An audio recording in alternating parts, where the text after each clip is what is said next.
اللهم صل على سيدنا محمد صلاة تجعلنا بها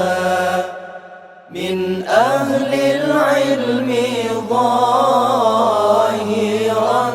وباطنا، وتحشرنا بعبادك الصالحين في دنيانا